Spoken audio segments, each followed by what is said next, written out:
O amigo errado é como o carvão. Quando ele está apagado, ele te suja. E quando ele está aceso, ele te queima. Bora pro relato?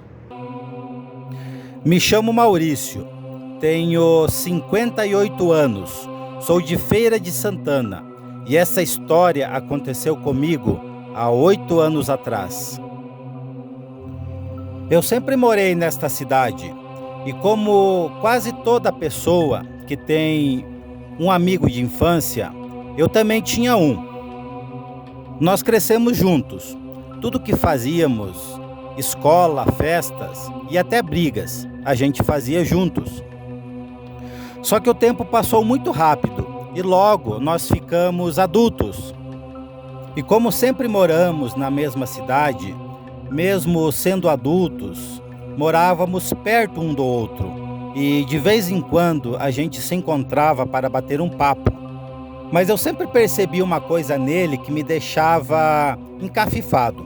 Só que eu nunca comentei, até mesmo pela amizade que a gente tinha. Quando ele completou dos seus 13 anos para frente, ele começou a ficar meio estranho. Sempre que era época de quaresma ou lua cheia, eu percebia que ele mudava o seu jeito, a sua feição. E ele se tornava uma pessoa ignorante, agressiva, e já não aceitava qualquer tipo de brincadeira como era antes. E muitas vezes na sexta-feira ele simplesmente desaparecia e só voltava a reaparecer no sábado.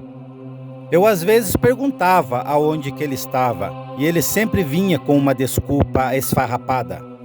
Até que um determinado dia, eu já com os meus 50 anos, nós estávamos ali sentados na calçada conversando. E do nada ele chegou com uma história que acabou me convencendo. Ele falou assim: olha, aqui em Feira de Santana tem uma família muito pobre e eu tô querendo ajudar eles. E eles moram em uma casinha bem distante daqui. Cerca de uns 10 quilômetros, estrada de chão adentro. E eu tô pensando em fazer uma visita lá e levar algumas coisas para eles. E como você tem carro, você podia ir lá comigo. E como eu também sempre fui uma pessoa muito prestativa, eu falei para ele, sem problemas, a gente pode ir lá. Só que tinha um detalhe, era bem naquela época em que a lua ficava bem cheia. E o que eu estranhei é que neste dia ele não estava aquela pessoa ignorante e agressiva. Pelo contrário, ele estava com um sorriso no rosto e brincando. E ele disse que era para a gente ir após as 6 horas da tarde, que era o horário que ia ter gente em casa. E ali eu confirmei que ia, mas sabe quando dá aquela sensação de que tem alguma coisa errada? Eu não sei porquê, mas na hora me deu um calafrio e eu me arrepiei inteiro. Parece que alguma coisa falava para mim que não era para eu ir, porque aquilo ali era uma emboscada. Mas como a gente era amigo de infância, eu acabei confiando nele. Só que um pouco antes de sair de casa, eu senti aquela mesma sensação. E sem ele saber, eu guardei um 38 que eu tinha ali, das antigas. Era da época do meu pai, só que ele ainda era bom. Eu o coloquei na minha cintura e ele não sabia disso. E eu pensei, se não for uma emboscada dele, pode ser desta família que também está enganando ele. E eu não vou lá desprevenido não. E eu peguei o carro e nós fomos. Andamos e nada de chegar. E eu sempre perguntava para ele, é ali? Estamos chegando? Ele sempre dizia, estamos quase chegando. A gente já tinha andado cerca de uns 20 quilômetros ali naquela estrada. Até que de longe eu avistei uma casinha. Na verdade, uma taperinha mesmo, caindo aos pedaços. E ele disse, é ali mesmo que eles moram.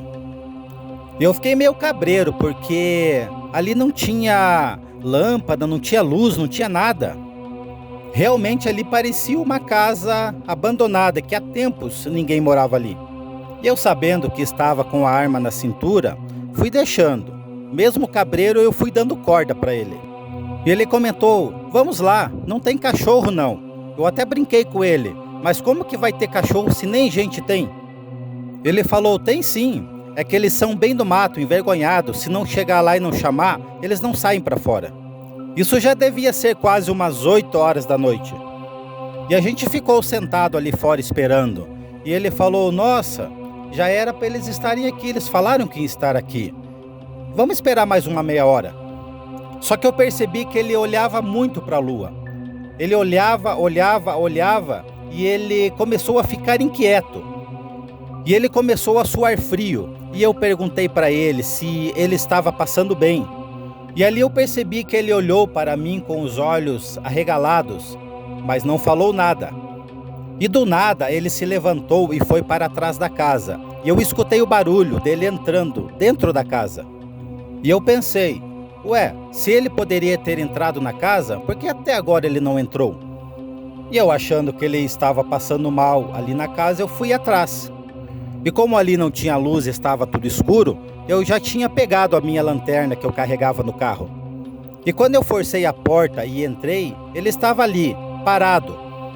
E ele começou a me encarar fixamente, e ele dava umas risadas diabólicas. E a sua risada, a sua voz foi engrossando e a sua feição foi mudando. E bem na minha frente, ele começou a se transformar em uma coisa horrível. Ele começou a se contorcer no chão e a gritar. Era uma coisa horrorosa. E em questão de minutos, o seu corpo foi se cobrindo de pelo.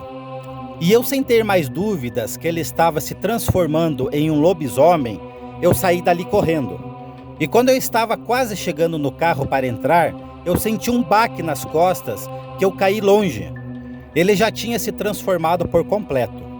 Só que para o seu azar, como ele não sabia da arma, quando eu caí, eu já caí com a mão na cintura. E quando ele veio para cima de mim, eu não pensei duas vezes. Saquei o 38 e mandei bala. Pelo menos uns 4 tiros eu acertei na barriga dele. E aquela criatura saiu trambalhando e sumiu na escuridão. E eu, sem perder tempo, peguei o meu carro e sumi dali. E eu fui até a casa dele e fiquei a noite toda esperando ele chegar, mas nada. E já de manhã, perto das 9 horas, o pessoal passava e perguntava: cadê fulano? E eu respondia: eu não sei, eu também preciso falar com ele, estou aqui esperando. Mas ele só reapareceu por ali depois de uma semana. E tinha um detalhe: ele não tinha mais nenhum arranhão no corpo, já tinha cicatrizado tudo. Eu acredito que essas pessoas que se transformam em lobisomem, elas são muito resistentes, a não ser que você atire no coração ou na cabeça. E quando eu escutei o boato que ele tinha chegado em casa, rapidamente eu fui até a casa dele. Demorei cerca de uns 20 minutos para chegar ali, e quando eu cheguei, eu não encontrei ninguém. Ele tinha desaparecido com todas as suas roupas, abandonando a sua casa e deixando todos os móveis para trás. E já tem 8 anos que eu nunca mais vi ele. E eu imaginei, como ele não conseguiu me matar, nem eu a ele, ele resolveu desaparecer, pois eu conhecia o seu segredo. Mas eu nunca contei isto a ninguém, até agora. Este foi um relato interessante relacionado à confiança, sendo que a própria Bíblia nos ensina a não confiarmos em ninguém. Tem um texto que diz: maldito é o homem que confia no homem. Este foi o vídeo de hoje. Deus abençoe a todos e até a próxima.